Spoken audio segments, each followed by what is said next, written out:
అందరికీ నమస్కారం. ముందుగా ఈరోజు శనివారం కాబట్టి రచ్చబండ వద్దులే అనుకున్నప్పటికీ మరి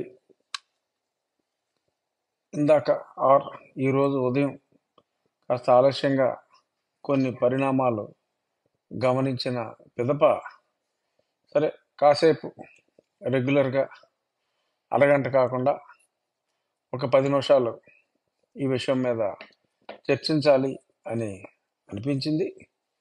అదేమిటంటే మరి నిన్న సడన్గా ఒక ప్రముఖ ఛానల్లో ఎక్కువ మంది నీలి ఛానల్ అనుకుంటూ ఉంటారు, కావచ్చు కూడా.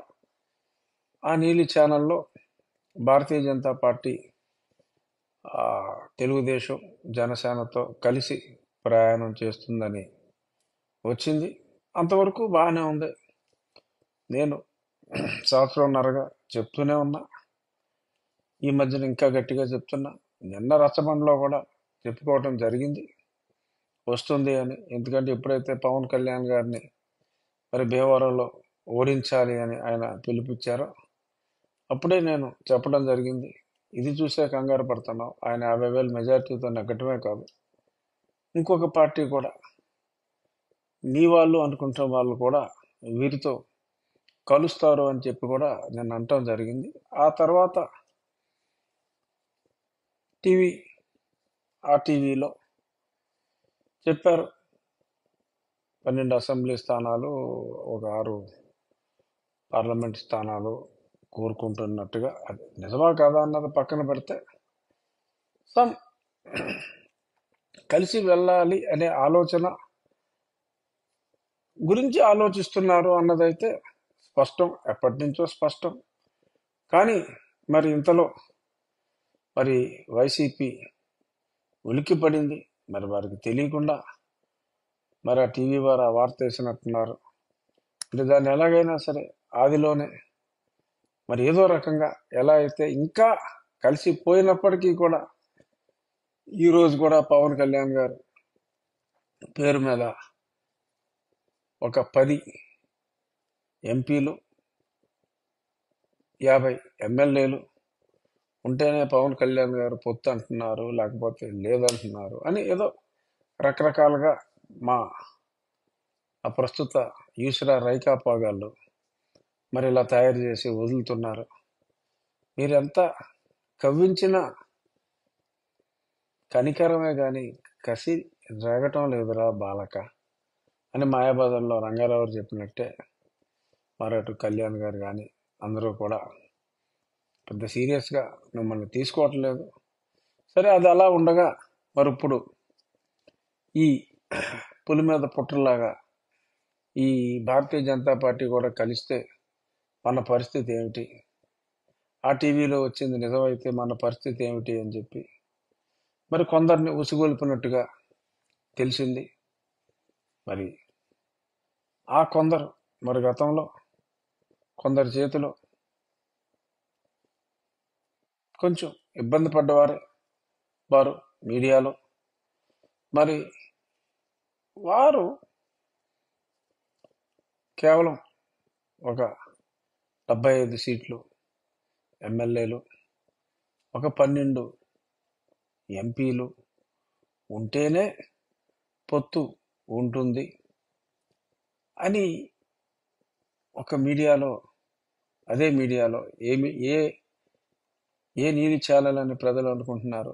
నీళ్ళు కావచ్చు కాకపోవచ్చు, బట్ అది అనటం, మళ్ళీ అనధికార ప్రతినిధిని పిలిచి ఈ రకంగా ఇంటర్వ్యూ చేసి ఇలాగా అనిపించటం, కోర్స్ అది వాళ్ళ పార్టీ అంతర్గత వ్యవహారం అయినప్పటికీ ఈ 3 పార్టీల చెలిమి కోరుకునే ఒక వ్యక్తిగా ఉంటుంది అని విశ్వసించిన ఒక వ్యక్తిగా ఎలాగో ఉంటుంది. ఇలాంటి వాళ్ళు ఎన్ని అంటే దీని వెనక నేను చెప్పేది ఆ మాట్లాడిన వ్యక్తి ప్రమేయం గురించి కాదు, నేను చెప్పేది మాట్లాడించిన వ్యక్తి ప్రమేయం గురించి నేను చెప్తున్నా.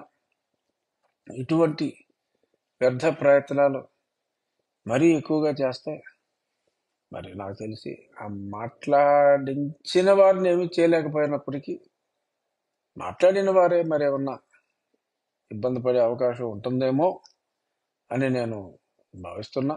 చూద్దాం, పొత్తు ఉంటుందా ఉండదా. ఉంటుందనే నేను మళ్ళీ ఈరోజు కూడా డంకా బజాయించి చెప్తున్నా. ఇటువంటి ఉడత ఊపులకు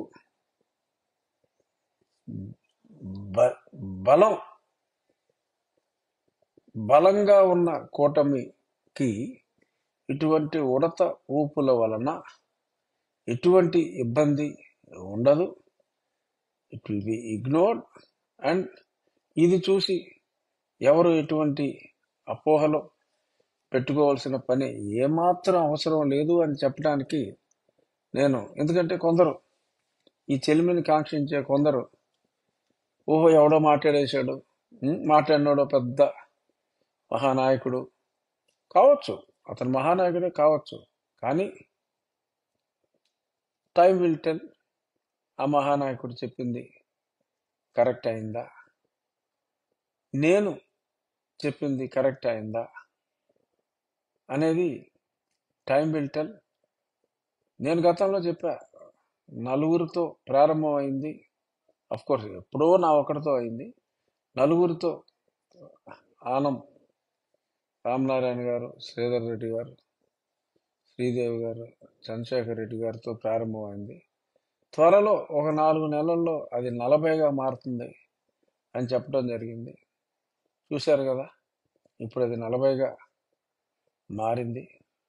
ఆ 40 80గా మారుతుంది.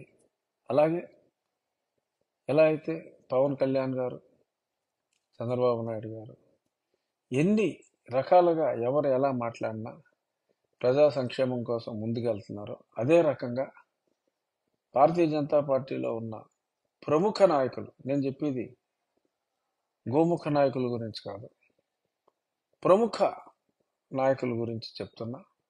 ప్రముఖ నాయకులు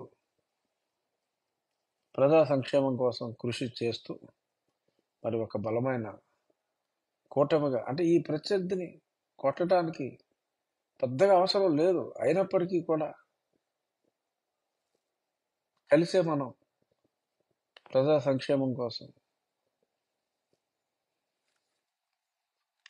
కూలిపోయిన ఆంధ్రప్రదేశ్ని నిలబెట్టడం కోసం, ఆగిపోయిన అమరావతిని, పారని పోలవరాన్ని పారించడం కోసం, పోలవరం ద్వారా నీటిని పారించడం కోసం, ఆగిపోయిన అమరావతిని తిరిగి త్వరితగతిన పూర్తి చేయటం కోసం అందరూ కలిసి, ఈ 3 పార్టీలకి ఆంధ్రులందరూ కలిసి ఒక అద్వితీయమైన విజయాన్ని అందజేసి ఇప్పుడున్న పాలక పక్షానికి తిరుగులేని కుక్క కాటుకు చెప్పు దెబ్బల సమాధానం చెప్తారని నేను మనస్ఫూర్తిగా విశ్వసిస్తున్నాను. చెయ్యాలి అని చెప్పి మీ అందరినీ అభ్యర్థిస్తున్నాను.